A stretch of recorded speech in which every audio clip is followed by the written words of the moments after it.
Joel? Yeah. Hi, everyone.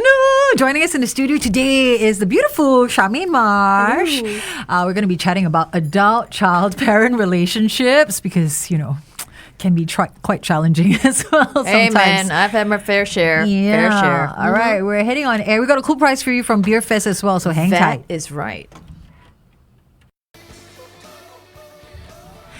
The sounds of the new Radicals, and you get what you give here on 1FM 91.3. Good times, greatest hits. Good morning to you and welcome to the Brightside. Ooh, so excited this morning to welcome to the studio Charmaine Marsh, Clinical Director and Senior Therapist at Goodity Co.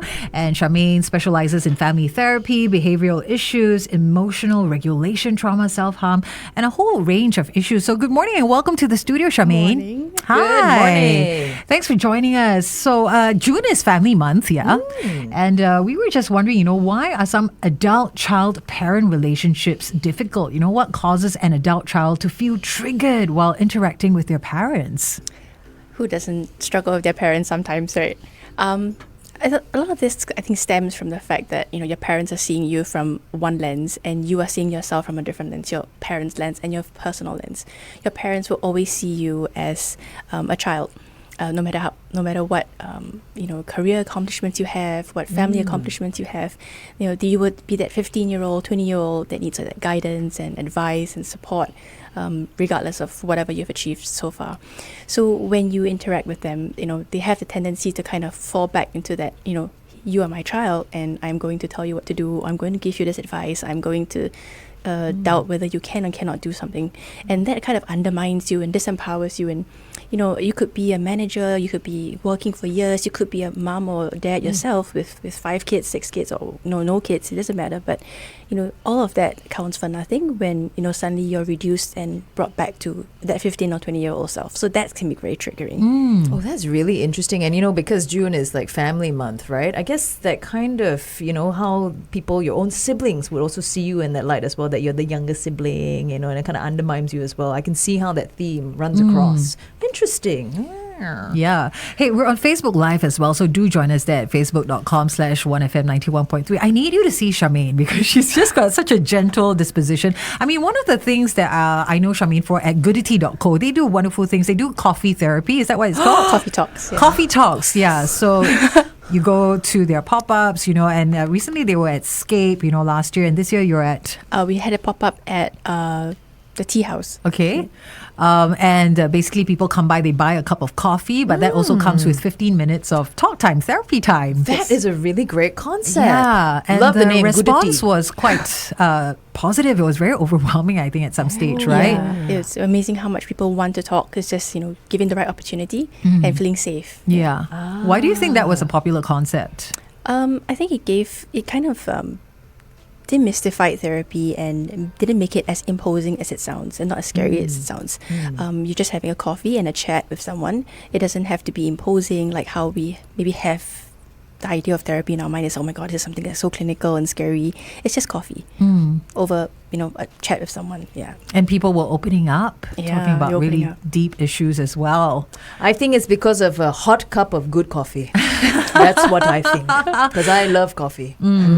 So on the topic of Family Month, there are so many issues that we can deal with, but what are some of the things we can do to restore or build parent-child relationships again without feeling triggered, especially for the adult child?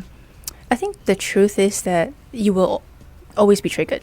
There will always be this whatever they say or in actions or in deeds, right, that will definitely tug at something or pull a nerve or something like that. And so the idea is to kind of let go of the fact that this is something you cannot change. You cannot change your parents. This is how they're going to be. This is how they're going to say, what they're going to say. Whatever they're saying is not coming from a place of hatred or any kind of malice. It's coming from a version of what they think is love. And so the only way to rebuild this is really to know that, you are not obliged to fit into their perspective or perceptions of you. You are your own person. You can choose not to be triggered.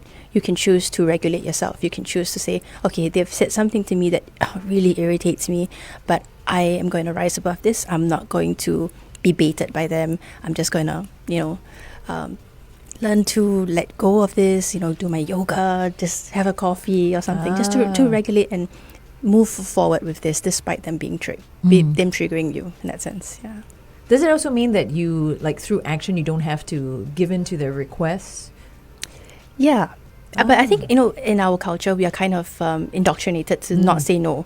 It's very hard to not say no to parents, right? They say something, you do something. So the act of saying no is something that's very unnatural and very scary. But I think the more we start to say no, the more we start to create this boundary, then that's when there could actually be some structure in our interactions that doesn't trigger us. Yeah. So you're saying about not saying no, but starting to create and build boundaries and trying to make that clear. I get it. Talking about boundaries. Yeah, we're going to be diving into that as well in a little while. Meanwhile, do join us on Facebook Live at facebook.com/1FM91.3, having a little chat with Charmaine Marsh online as well. There's also a chance for you to win a lovely prize, so do join us there. And back with more of Charmaine in just a bit. Hang tight. Everybody. Hey, how are you doing? Cool. We've got we want you to also share with us, what are some of the things that you have to deal with when it comes to parents and you're an adult? Yeah, maybe you can talk about what, Charmaine just mentioned about what triggers you, be it a talk, with your parents, or maybe something that they do with you or something. Share it with us, and it might just win you 4 tickets to Beer Fest Asia. That's right. And that is where you can experience more than 600 beers from around the world, not at once, okay? Don't do it all at once. And you can visit beerfestasia, all in one word.com, for all the details you need. Jump on in with this discussion, okay? I want to say hello to Sue Cheng. Hey. She says, should have raised a wild boar. What? Is You raising know, kids Sue that Cheng, tough? sometimes my 3 boys feel like, a whole herd of wild boars. It feels that way. Then I become a wild boar myself. Yes. Goodness. What are some of the more popular, or not say popular, but very common issues that you see arising from our community these days? In family, regarding family? Yeah. I think the fact that there was some trauma that was involved in the past. It doesn't have to be, what we know as physical abuse or emotional abuse.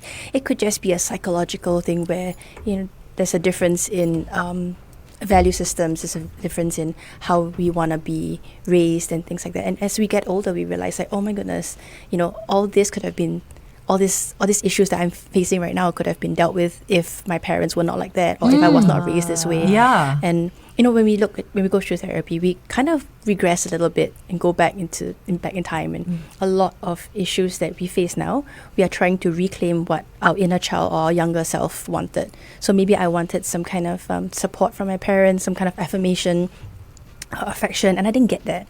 So in my adulthood, I try and claim that back, or I try and make up for it as I go along. But I might do it in ways that are not particularly helpful for myself. And in kind of self-healing, it's kind of healing that inner child, so to speak, giving yourself right now what you needed as a child, not from your parents now. You are the one doing it for yourself. That's a way of kind of moving through that process and moving away from what you did not have as a child growing up. So what are some things we can actually do to address that or deal with that? I think one of the things that we one of the things that we kind of experience is that I'm not good enough, I'm not worthy. So kind of sitting with that moment and going, actually I am worthy. Maybe when I was young, everything I did not please my parents, or I could not seem to fit their expectations of me. How can I now tell myself that I'm okay? This is okay. Whatever I've done is all right. How can I tell myself that I am worthy of love, even though my parents didn't give me the attention or affection that I wanted when I was a kid? How can I then frame this conversation with myself to say that, but I am worthy. I do deserve to, feel love. I do deserve to take this break. I do deserve to care for myself. So a lot of telling yourself stuff that you wished your parents might have told you when you were younger, that might go a long way in kind of reframing that narrative with you. Just your mind. That's pretty this deep. is really, very powerful stuff. Okay. But I feel like it's stuff that I can internalize to help me. It's just in people relationships, because like you said, trauma comes in more than just the physical or the emotional form that we know of, right? I learned for the all I need is a cup of coffee. Yeah, it loosens the brain, the mouth. Then, give me energy to, Is control. Yes. Is that something that every generation kind of experiences, though, you feel? Or is it more with this generation? I don't know. I don't think I can speak for all generations, but I think it may happen for all generations. It's just that now we are given the vocabulary and the awareness to talk about it more. I mean, back then, I don't think our parents knew what all this therapy or cared about what all these therapy things was. It's just you have an issue. Things. So you have a problem, you go and deal with it. You don't go and talk to people and stuff like that, right? But I think as we progress, now the generation now is actually more aware of what's available, more aware of what is available to them. And because of that, they are able to say, hey, actually, no, I don't agree with this. And there are more and more people speaking up on social media, especially, which is a great thing because that gives this opportunity to have conversations about what I can do differently to heal myself before things really, hits the fan. But conversely, you also hear people, like the old, like our generation, like, you all got to toughen up, don't be so strawberry. Where's the line? Where's the line? Goodness, I do between, that with my kids, toughen I'm up like, and hey. okay, be aware of yourself and your emotions. How do you do that? I think it's tough in that sense because on one hand, you were raised in a certain way, and hey, I turned out okay. That's what we all say. It's like I got whacked when I was a kid, but I was okay. But I guess there's nothing we can do to take back what has been put out there. There is this awareness, and there's this conversations that are ongoing now. It's everywhere you go now. You cannot undo that, and we just have to adapt to how this new culture is now. And so if let's say they want to talk about it, they want to be more in touch with their feelings, they're softer or whatever it is, it's just something that we will have to manage as we go because it's something that our parents, when they were raising us, they were like, oh my God, this is like a culture that I'm not used to as well. So every generation faces their own new environment, and it's about adapting to that environment that I think we have to just accept. Wow. Yeah, everyone's different, right? Even so, generations, of course, would be different. Because things might change for you as your kids grow up as well. I'm guilty of doing what you said, come on, toughen up. Yeah, me and my husband go, time for some tough love. Yeah. But I'll try and hold that back and understand where he's coming from and all that. Give a hug, wipe away the tears, wipe away my own tears. First. Well, it's not easy, I think, in this, like you say, we have to adapt because we're always going to take a step back and criticize the next generation for this, that, and other. I think, as you say, that might actually be happening for different generations as well. As there's more awareness, there's more publicity on social media, it becomes more talked about. So true that, but we just didn't have that. Or is it the awareness? I'm just wondering, is it the awareness? We didn't have this awareness, we didn't have the platform to speak about it when we were younger, or is it just we were just tougher? Yeah, and hopefully, in our discussion here today, we're giving you, our Brightside buddies, a platform to just start that conversation. We're asking for you to share with us, what is it that triggers you, an adult child, in your relationships with your parents? Share with us. And also, it might just win you 4 tickets to Beer Fest Asia for this year. Bonding with your parents at Beer Fest. That sounds kind of fun. Actually, yeah. Idea, Carol. That could be a good form of therapy. All right, about to jump back live on air.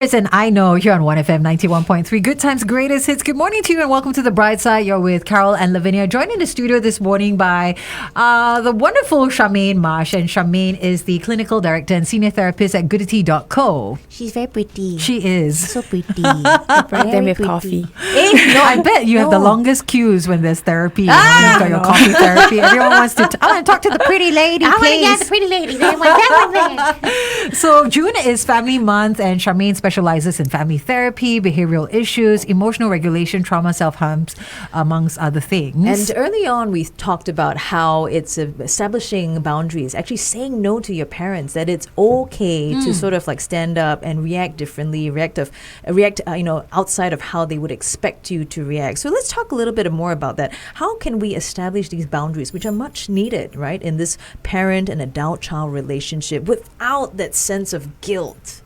Right? You said in Asian culture, it's very much part of our culture to not say no, filial piety. How can you be like that with your mother, father? Yeah. I think guilt, it comes from this perceived unmet expectations, like I'm not a good enough child, I'm not filial enough, or I'm being selfish when I set this boundary. And I think, generally in our culture, like what we mentioned, it's just, I don't set boundaries because I'm not used to it. I'm not used to saying no to my parents, not used to setting this distance between them because that's considered rude or disrespectful. But, in a sense, to preserve that space and that mental health, how can we set boundaries in a kind way? So if they come over unannounced, let's say, hey, I want to spend time with you, but, we got to set a date. You can't just come over like that. I want to spend time with you. So, kind of saying that I do want this space, I do want this relationship, but it has to happen on terms that we both agree on, because I'm an adult now. I'm not a child that you can just pop in and impose yourself on me in that sense. If they give you advice that, you don't want to hear, or not ready for, hey, thanks for the advice. I'm just going to try it this way, if you don't mind. I hear what you're saying and I appreciate the support, but I'm going to try it another way. And this is all very easy to say now. Yeah. But, in Asian culture, it's like, yeah, right, your parents are going to, what are you talking about? That's actually happened to me before. I used to tell that to my parents or my dad, actually. He would last minute make a request. And I'm like, Dad, I actually do have a bit of a schedule, that I need to keep to. And it's like, oh, you don't care. So when you it's a try little to thing say you no. can't do. Yeah. And so that was hard to navigate. Yes, we have the idea in mind, but when you actually do say it, it's like, it's like a little bit of a mind game sometimes. Yes. And then they turn it around and say, oh, you don't care. And you don't. Yeah. So Or that's that when you're all being the selfish. Exactly. then So all the that's- triggering stuff starts to happen. It's kind of like balancing out their need for being needed. As a parent grows up, as the children grow up. Right? No, parents are also growing up. Yeah, they need to evolve we as hope well. they do. Actually, we hope they do. But the thing is, it's harder for them to accept that I'm not needed anymore by my children. It's hard as a parent. You got like one day your children won't need you anymore, and that's can be quite a sad feeling for them to have as well. So in that sense, they want to feel needed. So how do we then help them feel that way, but at the same time carve out that space? So I want to spend time with you, but I need it to be at a time where we can both agree on. Have grandkids. They Oh will feel yes, needed. it's a good buffer. Actually, I've got I take to heart what she said about, be kind in setting those boundaries, right? Like Charmaine, you said, so the door one now, just say, hey, the lock not working. I called the locksmith. He said he'll come in 2 hours. I So- think you go home first. That's how your parents can't get into your house. Is that what you're saying? Oh my gosh, how sneaky is this young woman? I hope my mom's not tuning in. All the tricks of the trade are coming out live on air, you see? Bye. Trying to be kind. Locksmith, say All right. coming. We'll continue our discussion with Charmaine online on facebook.com/1FM91.3. There's a chance for you to win some tickets to Beer Fest online as well. So do join us there. Back with more of Charmaine in just a bit. In fact, we want to get into how, for those who have lost family, how do we maintain a sense of connection and belonging without a traditional family? That is next. Is that okay? One more chat. Doing great. Do you yourself deal with issues with your parents or your in-laws? Yeah. We're online, right? We are online, yes. No, I don't. Because, as a therapist, I'm Yeah. like, okay, you probably got it all together. You got all the tools, right, that you need. Yeah. Do you also find it challenging sometimes? Oh yeah, definitely. I face I have to deal with historical things from my parents, and I have to deal with being a parent as myself, and kind of not letting my work cross into that boundary as well. And how am I overdoing things? Am I underdoing things? Where's that line? Where's that balance? And I think it's a lot about auto-correcting and trying to as if you're aware that I'm very conscious of this space as a parent, I'm conscious of my space as a daughter and as a sibling. How do I navigate this space in a manner that I am not hurting people around me? I am being respectful to people around me. So just generally, that kind of sets the precedent for my kids as well, when they see how I try and navigate the relationship with my parents or my in-laws, and then hopefully that kind of trickles down, to break away from the my parents are so annoying kind of thing, or my in-laws are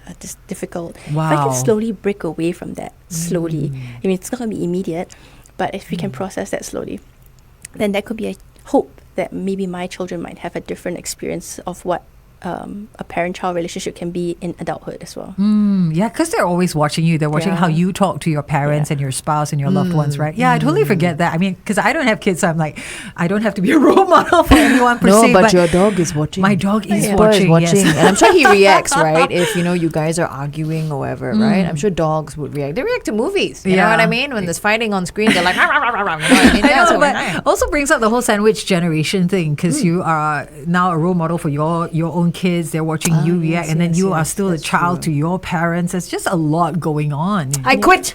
It's too tough. Is that something you deal with, Lavinia? Like, Yeah, you know, definitely. when I you're mean- interacting with your parents. And a lot of what you shared, Charmaine, I feel like, hey, that is happening to me. Like my mom forgets that, or my sister forgets that now I am a parent, or that I've grown up. They see me in those as a child, as that younger sister, and then now I'm like trying to be a mom to my 3 boys. So it's a bit, conflicting and confusing for me. Yeah, so I'm going through all that. How?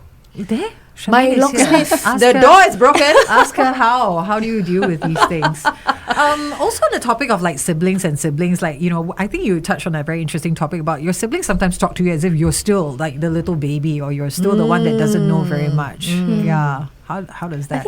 I think similarly to the parents, they'll always have that seeing you in that certain perspective, that certain lens that they'll always see you as, the lens of the And I younger didn't sister. realize that would be the case, Yeah. because I'm like, hey, I'm an adult, Yeah. I've got exactly. 3 kids. Oh, that's a really good point. I carry on. Yeah. yes. yeah. So in that case, it's not your job to change that perspective of you. It's also quite impossible for you to try and force people to see you the way you see yourself and to recognize your accomplishments as something that they want to internalize as well. To say, yeah, I know you're a mom, but I can tell you something still, that kind of thing. Oh, that's very familiar.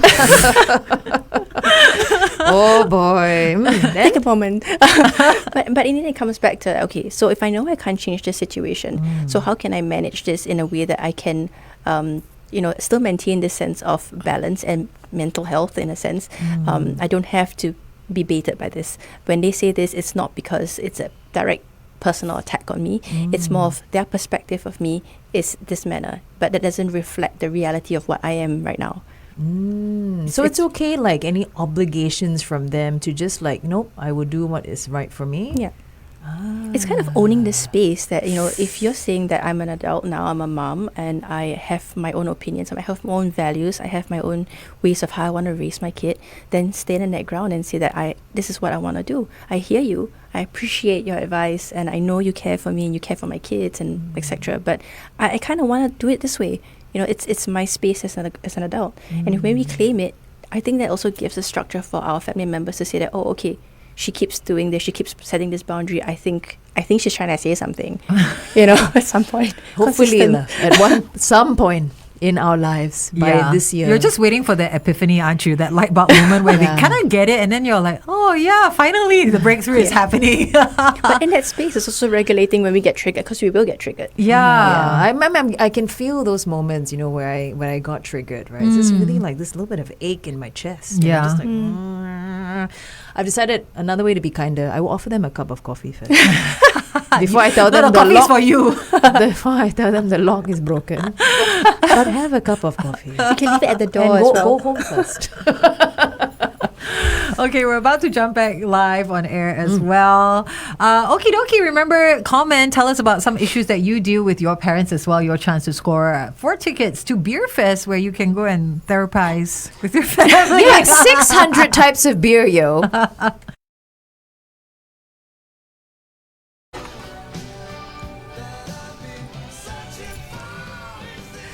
One of my karaoke songs. Really? Yeah, just for that part. I will come in for those bits because my song can't last through the whole song. So I'll go, is there love we're touching for? Then I'll be like, everyone carry on. White Snake there, here on the Brightside with Carol and Lavinia. We are joined in the studio with Charmaine Marsh telling us more about how to navigate this very, very sensitive, relationship of parents and adult child. I'm an adult child. Yes, so are we. It's kind of tricky, isn't it? Because you want to say things and then you want to respect your parents. You don't want to hurt their feelings. But at the same time, I have feelings. I also have boundaries and space. So many things to get into actually this morning. So thank you so much, Charmaine. But one of the things we also want to talk about is for those who have lost family, how do they maintain a sense of connection and belonging without a traditional family?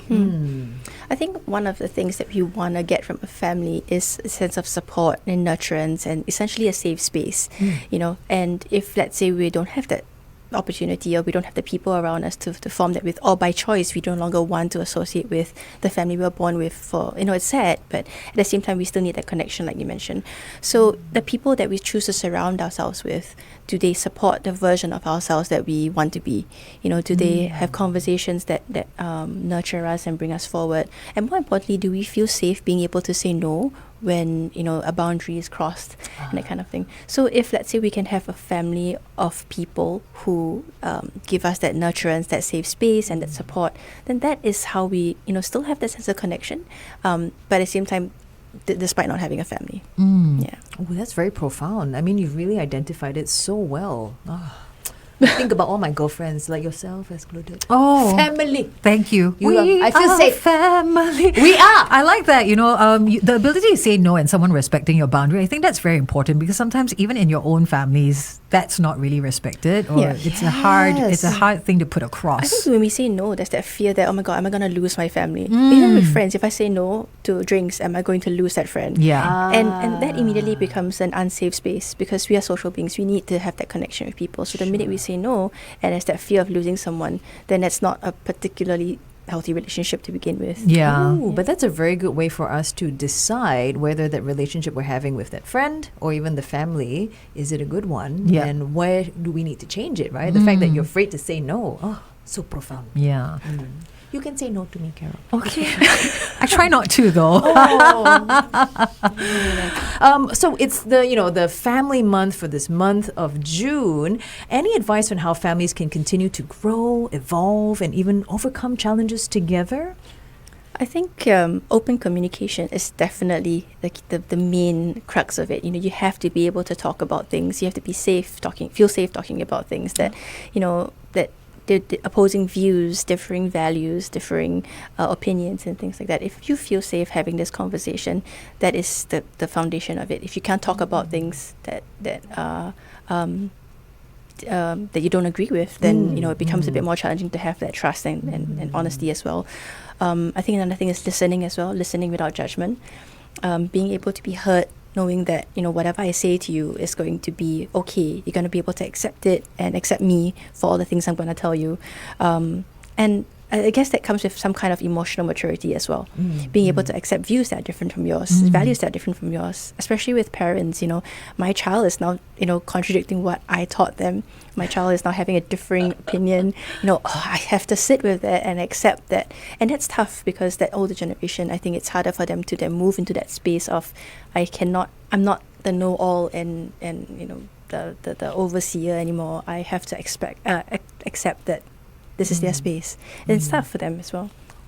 But yeah, generally be engaged, be present, be involved in things that interest your family members. If my kid is interested in, I don't know, a game or something, how can I be involved in that and grow with them? If my parent is interested in something, how can I be involved in that and sit in that space with them? So just kind of having that compassion for each other as well. I think that's a big thing. Can I ask you something now that we're here, right? Okay, one of the things that when I speak to my friends of my generation, the idea of technology always comes up, and our parents are not necessarily very technologically savvy. So there's always the thing about the handphone or the TV or the tablet, and it's usually the same question, right? It's like, how come the SMS or the WhatsApp, it's not working, I can't make the call. Do you encounter that kind of question or situation? From parents? Yeah. It's like a repeated issue that keeps coming up. And then you're like, okay, she's written it down. They've, done whatever they can to remember. But at the same time, you're like a little bit edgy sometimes as well about it, right? And it's evolve with us, please. I feel bad when that happens, but how do we address it without, losing our minds?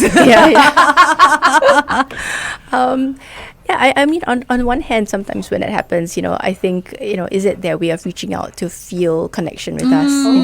I don't think it's a deliberate thing, but the fact that, hey, of all people out there, of all the people I could have turned to, I choose to go to my daughter or my son for this because I know that they will be able to help me through this in a manner that, they might be irritated and I'm sorry I'm imposing on them. Yeah. Maybe, we hope that maybe this is ideal, but at the same time, I feel safe coming to my kid for help and support. And if we can, we can't change the fact that they might need support.